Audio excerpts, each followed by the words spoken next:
পুলিশে আগে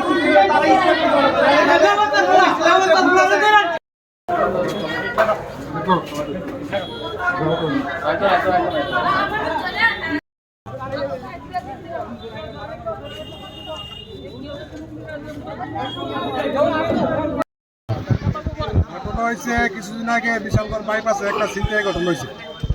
এই ছিনতাই ঘটনা হওয়ার পরে যারার নামে এফআইআর করছে থানার, ঠিক আছে, যে লোকটা ছিনতাইবাজ হয়েছে এই লোকটিকে অ্যারেস্ট না করে একজন সাধারণ মানুষে এমনও নেশা করে থাকতে আসতে পারি হেরোইন দইরা ফাঁসাই দিছে, ফাঁসাই এই কেসের ভিতরে ফাঁসাই দিছে। আর যারা মূল আসামি তারা বুক খোলা চলতেছে, বাজারে বন্ধুরা যেগুলো বাইপাসে চলতেছে তারা অ্যারেস্ট করা।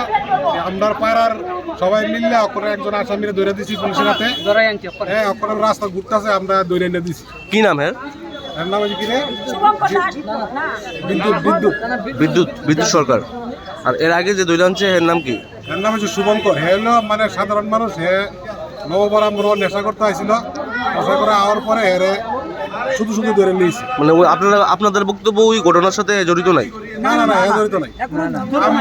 আমরা পাড়ার ভিতরে সবাই জিজ্ঞাসা করেন, মানে হের ব্যাপারে কোনো রিপোর্ট নাই, কিন্তু হের একটু ড্রিঙ্কস করে একসময়, কিন্তু এই সপ্তাহে মানে এখন আপনাদের থানা ঘেরাও করার কারণ কি? থানা ঘেরাওর কারণ হচ্ছে আরে মানে এই যে মিথ্যা মামলা ফাঁসে দেওয়া হইতেছে পুলিশের তরফ থেকে এবং কোর্টের তরফ থেকে, এটা হে যাতে নির্দিষ্ট যাতে মনে করেন না ফাঁসে, এই কারণে আমরা সবাই আছি।